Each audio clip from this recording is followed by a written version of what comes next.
Media మిత్రులకి, electronic media, print media సోదరులందరూ కూడా రాష్ట్ర బీసీ సంక్షేమ సంఘం తరఫున శుభాకాంక్షలు తెలియజేస్తూ ఉన్నాం.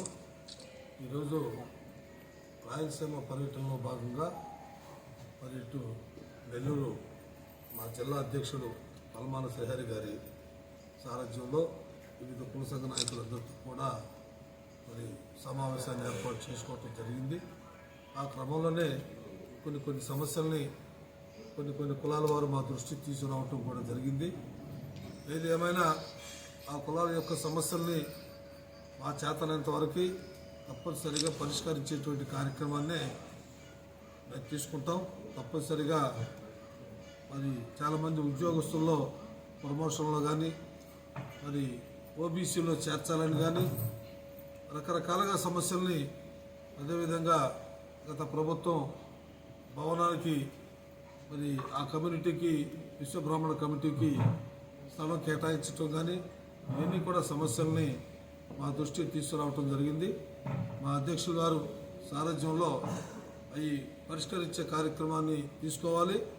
తర్వాత మేము మరి రాష్ట్ర స్థాయిలో ఉన్న సమస్యలు మేము తప్పనిసరిగా కేంద్ర రాష్ట్ర ప్రభుత్వాల దృష్టికి తీసుకెళ్లి పరిష్కార మార్గంగా తప్పనిసరిగా సంక్షేమ సంఘం తరపున చేస్తామని చెప్పి మీ అందరికీ కూడా నేను మనవి చేస్తా ఉన్నాను.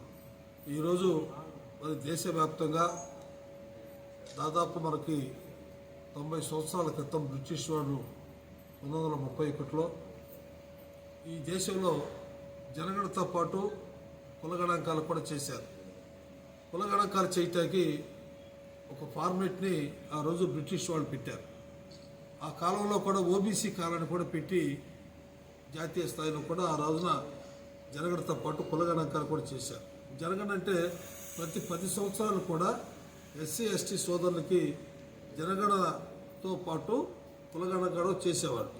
ఆ క్రమంలో మనకు దాదాపు 76 సంవత్సరాలతో స్వతంత్రం వచ్చి మరి ఈ రోజు వరకు కూడా ఆ కులగణాంకాలు చేసేటువంటి పరిస్థితి ఎక్కడ ఏ రకమైన రాజకీయ పార్టీలు కూడా చిత్తశుద్ధి లేనటువంటి విషయం మనకందరం కూడా అర్థమవుతుంది. మరి బీజేపీ వారు ప్రతిపక్షంలో ఉన్నప్పుడు ఈ దేశంలో జనగణనతో పాటు కులగణన చేయాలి, చాలా అవసరం అనేటువంటి విషయాన్ని అనేక సందర్భాల్లో అప్పుడు ఉన్నటువంటి రాజ్నాథ్ సింగ్ గారు కానీ, అదేవిధంగా అమిత్ షా కానీ, మోడీ గారు కానీ వీరందరూ కూడా ప్రతిపక్షం ఉన్నప్పుడు మాట్లాడారు. చాలా సంతోషమే. కానీ వాళ్ళు 15 సంవత్సరాలు 12 సంవత్సరాల నుంచి 11 సంవత్సరాల నుంచి అధికారంలో ఉన్నారు. అయ్యా, ఆనాడు మీరు ప్రతిపక్షంలో ఉన్నప్పుడు జాతీయ స్థాయిలో కులగణాంకాలు చేయాలన్నారు. మరి ఇవాళ ఆ కులగణాంకాలు మీరు అవకాశం ప్రజలు మీకు ఇచ్చారు, ఎందుకు చేయట్లేదని అడిగితే అది వివిధ రాజకీయ పార్టీల నుంచి ఒత్తిడి రావాలి, వివిధ ప్రజా సంఘాల నుంచి ఒత్తిడి రావాలని అనేక సందర్భాల్లో వాడు కూడా మాతో మాట్లాడటం జరిగింది. అయినా కూడా ఈ దేశంలో జంతర్ మంతర్ దగ్గర, కేంద్ర ప్రభుత్వ మంత్రుల దగ్గర, ప్రధానమంత్రి గారి దగ్గర దాదాపు ఈ దేశంలో 18 ప్రజా సంఘాలు మరి పూర్తిగా మద్దతు తెలియజేసే జంతర్ మంతర్ దగ్గర. అదేవిధంగా 22 రాజకీయ పార్టీలు దేశం మొత్తం కూడా ఈ కులగణాంకాలు చేయాలని వారు కూడా మద్దతు తెలియజేయటం కూడా జరిగింది. ఈ విధమైనటువంటి పరిస్థితిలో కాంగ్రెస్ ప్రతిపక్షంలో ఉన్నప్పుడు కులగణాంకాలు చేయాలని చెప్పారంటారు. వాళ్ళు 10 సంవత్సరాలు అధికారంలో ఉన్నారు. మన్మోహన్ సింగ్ గారు ప్రధానమంత్రిగా చేశారు. ఆ రోజున మరి కులగణాంకాలు ఊసే ఎత్తినటువంటి పరిస్థితి ఎక్కడ కనపడలేదు. వాళ్ళు ప్రతిపాదించాలి, మరి ఎవరికి లేనటువంటి క్రిమినల్ ఎత్తేయాలి, రకరకాలుగా మాట్లాడుతూ ఉన్నారు. అంటే అధికారంలో ఉన్నప్పుడు ఒక రకంగా, ప్రతిపక్షంలో ఉన్నప్పుడు ఒక రకంగా మాట్లాడి బీసీలు ఓట్ బ్యాంకు రాజకీయాలుగా చూస్తున్నారు అనేది స్పష్టంగా మనందరికి కూడా అర్థమవుతూ ఉంది. ఆ క్రమంలోనే మరి నరేంద్ర మోడీ గారిని, బాబు ఈ దేశంలో మండల సిఫార్సు అమలు చేయాలి, మండలు 27% కేంద్రంలో విద్యా ఉద్యోగ రంగాల్లో అవకాశాలు ఇచ్చారు. మరి అలాంటి అవకాశాన్ని వాళ్ళు పూర్తి స్థాయిలో మనం జాబులు నింపలేనటువంటి పరిస్థితిలో ఉన్నాం. దీనికి కూడా ఏబిసిడి వర్గీకరణ చేయాలి అని మేము అనేక దఫాలుగా కేంద్ర మంత్రులు కానీ మరి ప్రధానమంత్రి గారి దృష్టికి తీసుకెళ్ళడం కూడా జరిగింది. అప్పుడు జస్టిస్ రోహిణి కమిషన్ కూడా వాళ్ళు ఆ రోజున అపాయింట్ చేయటం జరిగింది. జస్టిస్ రోహిణి కమిషన్ కూడా ఈ భారతదేశంలో ఉన్నటువంటి ఎన్ని కులాలు దాదాపు 5,600 చిల్లర కులాన్ని ఐడెంటిఫై చేసి మోస్ట్ బ్యాక్వర్డ్ అతి తక్కువ జనాభా కలిగినటువంటి కులాలు కూడా మరి ఐడెంటిఫై చేసి మరి ఆ రోజున వారు నివేదిక ఇవ్వటం కూడా జరిగింది కేంద్ర ప్రభుత్వానికి. కానీ ఇంతవరకు కేంద్ర ప్రభుత్వం ఆ నివేదికని బహిర్గతం కూడా చేయలేనటువంటి పరిస్థితులు కూడా ఈ రోజున ఉన్నటువంటి వాస్తవం. అంటే కేవలంగా రాజకీయ పార్టీలన్నీ కూడా బలహీన బడుగు వర్గాలకి జనాభా నిష్పత్తి ప్రకారంగా ధామాషా ప్రకారంగా మరి సమస్త రంగాల్లో అన్ని రంగాల్లో కూడా కేంద్ర ప్రభుత్వంలో ఉన్న సర్వీస్ అన్ని రంగాలు రాష్ట్ర ప్రభుత్వంలో ఉన్నటువంటి అన్ని సమస్త రంగాల్లో కూడా బీసీ జనాభా దామాషా ప్రకారంగా మేము రిజర్వేషన్ కల్పించమని చెప్పని అనేక దఫాలుగా మరి కేంద్ర రాష్ట్ర ప్రభుత్వాల పైన ఒత్తిడి తీసుకురావటం జరుగుతూ ఉంది.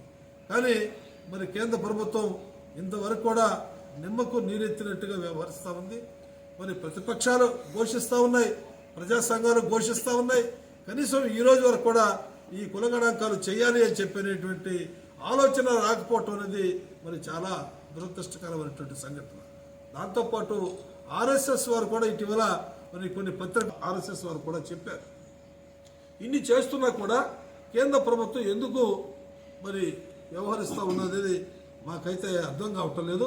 తప్పనిసరిగా కేంద్ర ప్రభుత్వం పైన చట్టసభల్లో రిజర్వేషన్లు చేయాలని కానీ వీటన్నిటి కూడా కుల గణాంకాలు చేయాలని కానీ బీసీ మంత్రిత్వ శాఖను ఏర్పాటు చేయాలని మేము అనేక దఫాలుగా ఉద్యమాలు పోరాటాలు చేస్తున్నటువంటి పరిస్థితి. గల్లీ నుంచి ఢిల్లీ వరకు కూడా మరి మేము కార్యక్రమాలు కొనసాగిస్తూ ఉన్నటువంటి విషయాన్ని మీ అందరికి కూడా తెలుసు.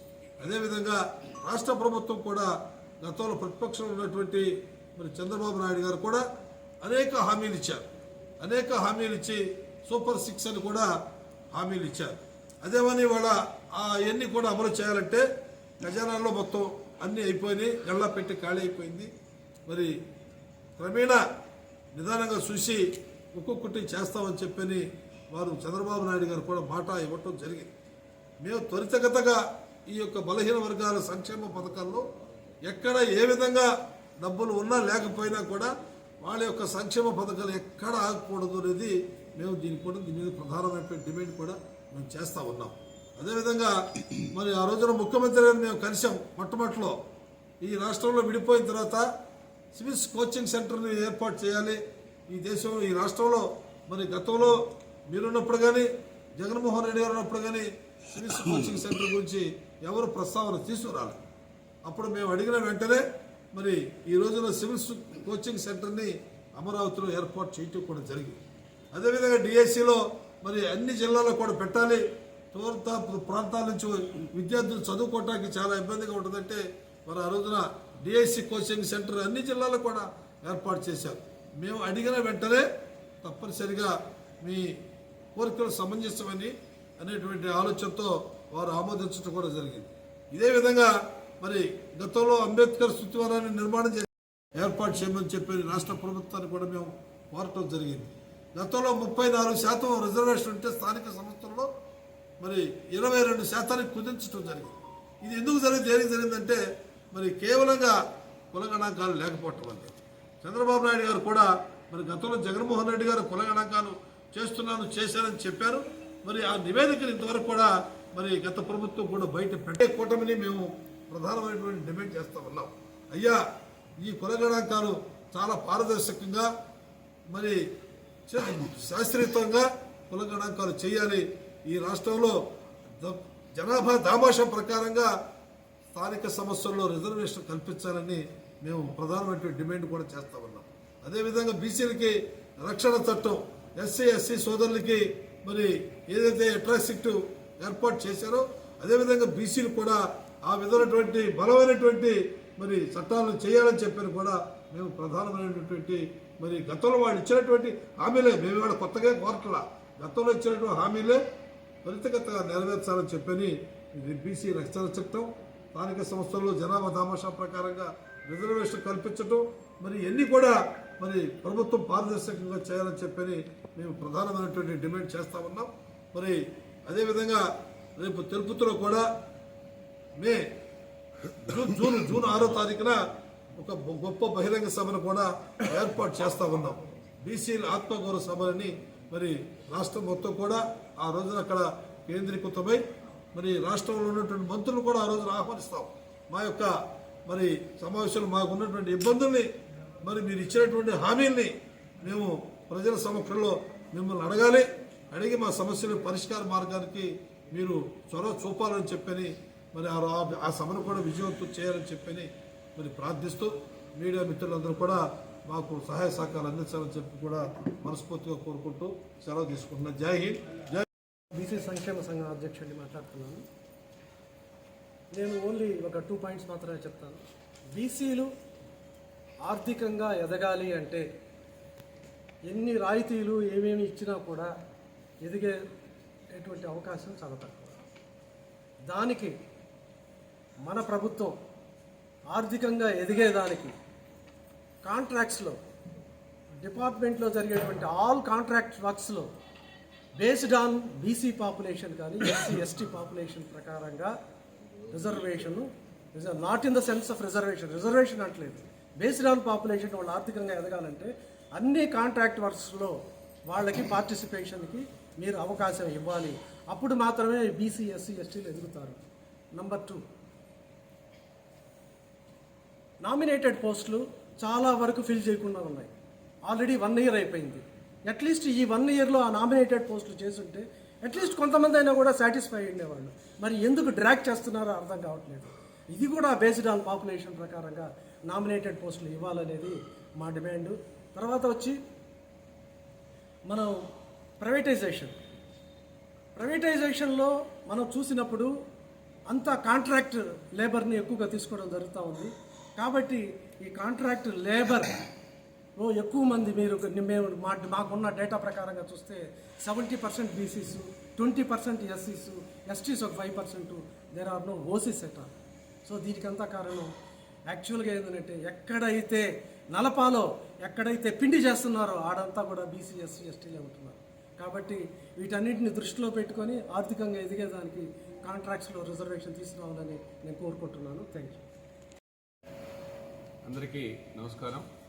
ఆంధ్రప్రదేశ్ బీసీ సంక్షేమ సంఘం స్టేట్ యూత్ ప్రెసిడెంట్గా కుమ్మర క్రాంతి కుమార్ నా పేరు. మరి రాష్ట్ర అధ్యక్షతన ఈ యొక్క కార్యక్రమాన్ని ఏర్పాటు చేయడం జరిగింది.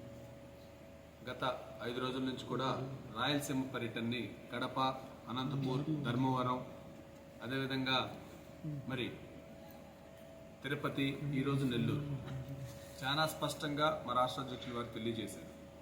కుల జనగణన పార్టీ వచ్చి ఇప్పటికీ సంవత్సరం అయిపోయింది.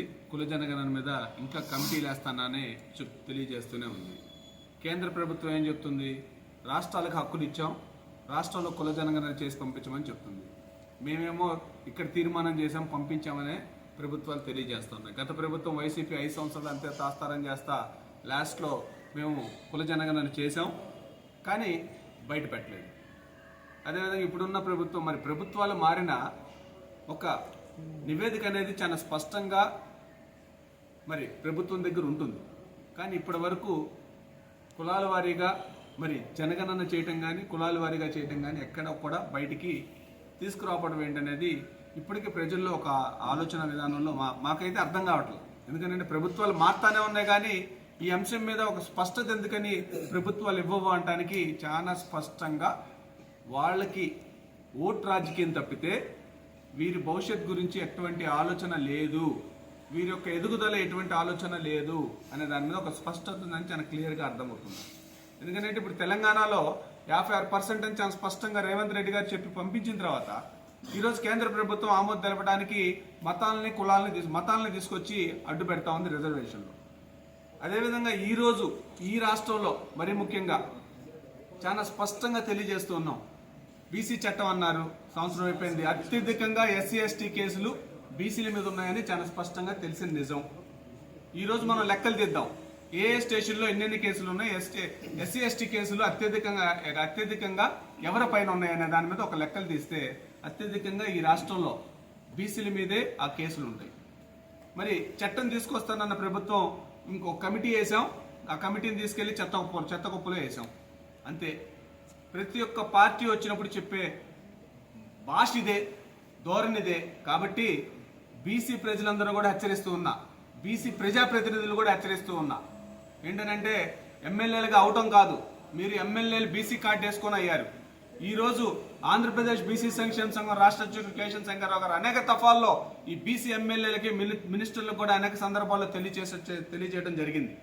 ముందర మీరు ముఖ్యమంత్రి గారిని మీరు వెళ్ళి ఒక రిప్రజెంటేషన్ ద్వారా మీ అందరూ కలిసి ఈ బీసీ కుల జనగణన అదేవిధంగా మరి చట్టం గురించి కానీ మాకు రావాల్సిన హక్కుల గురించి కానీ ఇదే నెల్లూరు జిల్లాలో తీసుకుందాం, ఏడు దాంట్లో అని చెప్పేసి అని చాలా స్పష్టంగా మిమ్మల్ని ప్రశ్నిస్తూ ఉన్నా. 175 నియోజకవర్గాల్లో ఉత్తరాంధ్రలో చాలా సందర్భాల్లో మేము చెప్పాం, పార్లమెంట్ సెక్టర్ తీసుకుంటే ఇక్కడ 2-3 సీట్లు మాకు బీసీలకు కేటాయించాలి. ఎంత కాడికి డబ్బున్న వాడికి అదేవిధంగా ఆధిపత్య కులాలకి ఇట్లానే ఆలోచన చేస్తూ ఉంది. కానీ పార్టీలన్నీ కూడా ఎక్కడ కూడా బీసీ సామాజిక వర్గాలని ఎదుగుదల కోరి దాంట్లో మటుకు ఎక్కడ లేదనేది మటుకు చాలా స్పష్టంగా చాలా క్లియర్గా అర్థమవుతా ఉంది. కాబట్టి మా ఉద్యమం రేపు జూన్ 6వ తారీఖున ఇవన్నీ కూడా మరి కేంద్రీకరించుకొని ఒక రాష్ట్ర ఉద్యమాన్ని చలో తిరుపతి అని చెప్పేసి అని రాష్ట్ర అధ్యక్షులు కేశవ్ శంకర్రావు గారి ఆధ్వర్యంలో రేపు కార్యక్రమం చేపట్టబోతూ ఉన్నాం. తక్షణమే మీరు ఈ కార్యక్రమం లోపల ప్రభుత్వానికి ఒక అల్టిమేట్ జారీ చేస్తూ ఉన్నాం.